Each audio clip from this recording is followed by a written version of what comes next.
में से अगर कोई महादेव को गुरु बनाया है, उसके नाम की घोषणा हुई, तो उसको महादेव मिले, लेकिन खुशी हमको भी बहुत होती है क्योंकि महादेव मेरे गुरु हैं, उसको भी मिल गए।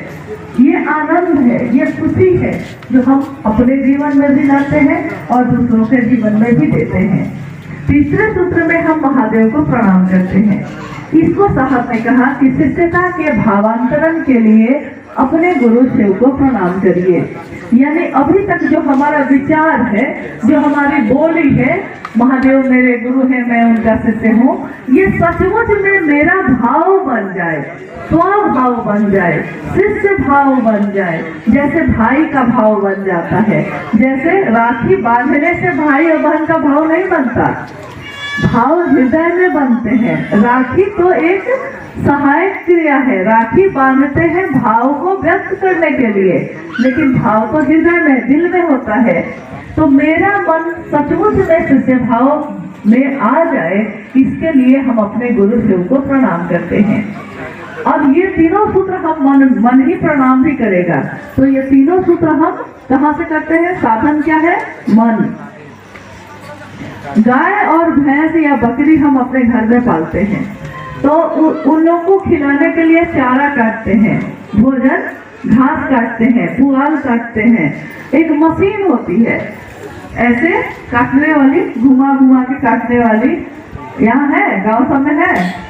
हाँ, वो मशीन होती है, उसको चारा काटने की मशीन कहते हैं। उस पर घास भी रखिएगा तो कटेगा कि नहीं कटेगा, पुआल भी रखिएगा तो कटेगा, जंगल झाड़ भी उखाड़ के लेकर उसमें डालिएगा तो वो भी कटेगा। यानी वो एक साधन है और उस साधन पे आप जो रखिएगा वही वो कटने लगेगा।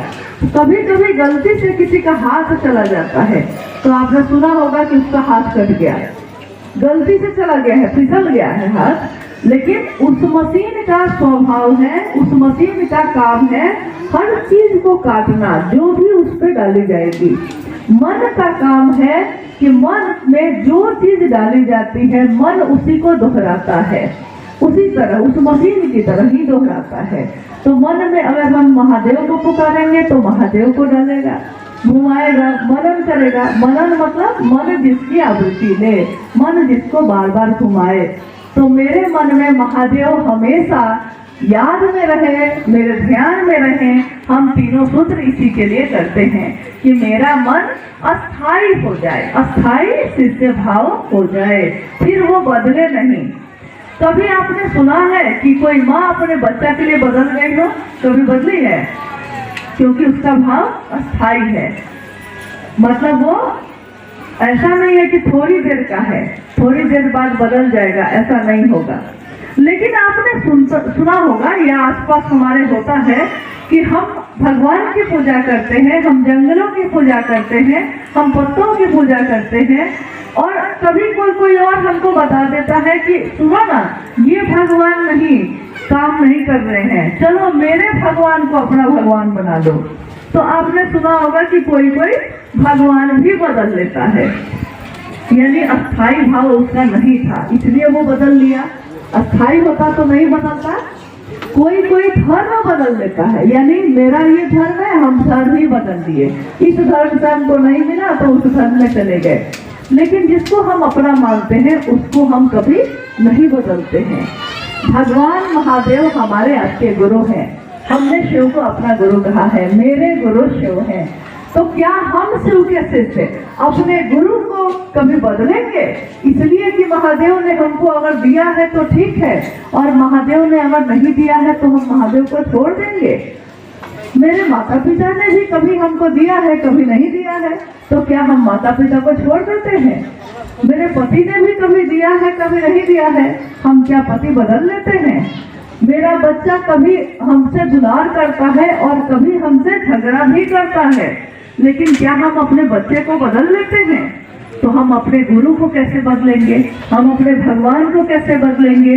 इसलिए संकल्प लीजिए इस बात का कि साहब और दीदी का नाम तो हम लोग लेते हैं, लेकिन उनके संकल्प को अपना संकल्प बनाना होगा। हम बदलेंगे नहीं, जैसा रखेंगे महादेव वैसे ही रखेंगे। जिसमें उनकी रजा है, जिसमें उनकी मर्जी है, उसी मर्जी में हम आप रहेंगे, लेकिन महादेव के होके रहेंगे। हम वो नहीं है जो बदल जाते हैं। साहब ने ये रास्ता बहुत ही सुंदर दिया है और इसमें परिणाम है। अगर रिजल्ट नहीं मिलेगा तो लोग महादेव को गुरु क्यों मानते? अगर महादेव से कुछ नहीं मिलता तो मंदिरों में इतनी भीड़ क्यों है? अगर महादेव मनोकामनाओं की पूर्ति नहीं करते, लोग उनकी पूजा और उपासना क्यों कर रहे हैं? महादेव भगवान के रूप में देते हैं, तो वही महादेव गुरु के रूप में ज्ञान भी देते हैं। हमारे पास सामान तो मिल जाएगा, मनोकामना की पूर्ति हो जाएगी, लेकिन सामान लेकर उसको उपयोग करना नहीं आएगा, उसका ज्ञान नहीं होगा, तो मेरे किस काम की होगी? मोटरसाइकिल आपने खरीद ली है और मोटरसाइकिल चलाना नहीं आता, तो हमारे लिए वो मोटरसाइकिल किस काम की है? कभी कभी हमारे गाँव में या शहरों में भी लोग जब वृद्ध हो जाते हैं तो अपने जमीन का बंटवारा कर देते हैं अपने बच्चों के बीच। 4 बेटा है, 4 बेटी है, तो 8 भाग में बांट दिए, 8 को दे दिए, ऐसा करते हैं। या वो नहीं रहे अगर माता पिता, तब भी बंटवारा हो जाता है। क्या 8 बच्चों को खेती करने आती है? ज्ञान है, खेत तो मिल गया, लेकिन खेत में खेती करने का ज्ञान नहीं होगा कि किस मौसम में धान लगाया जाता है, धान को कितना पानी चाहिए, क्या खाद चाहिए, कब उसको काटना चाहिए। अगर ये ज्ञान नहीं होगा तो खेत तो है, लेकिन हम धान उगा सकेंगे? धान नहीं उगा सकेंगे। शिव ज्ञान देते हैं तभी धरती पे कोई भी काम होता है। तो महादेव हमको आपको ज्ञान दे, इसकी याचना करनी है हमको अपने गुरु महादेव से। और साहब और दीदी के बारे में जो मैंने आपको बताया है, साहब और दीदी का विवाह 22 मई 1972 को मनातूगढ़ में हुआ था। 1974 में साहब ने शिव को अपना गुरु बनाया था और उन्होंने उसके बाद दीदी को चिट्ठी लिखी थी कि नीलम, मैंने शिव को अपना गुरु बना लिया है, तुम भी शिव को अपना गुरु बना लो। माँ नीलम आनंद जी ने भी शिव को गुरु बनाया। सोचिए ये घटना कब की है? 1974 की, और हम लोग किस साल में है? 2026 में आ गए हैं। कितना साल बीत गया? इतने सालों में बहुत सारे लोगों ने महादेव को अपना गुरु बनाया। क्या साहब अकेले इतने जगह जा सकते थे? लेकिन उनकी बात गई, उनका संदेश गया। उस संदेश में ताकत है। अगर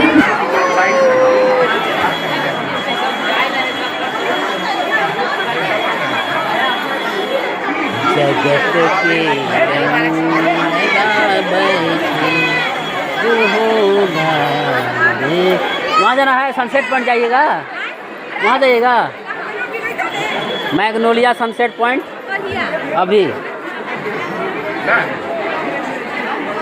चलिए आया तो घूम लीजिए, फिर का मौका मिलता है।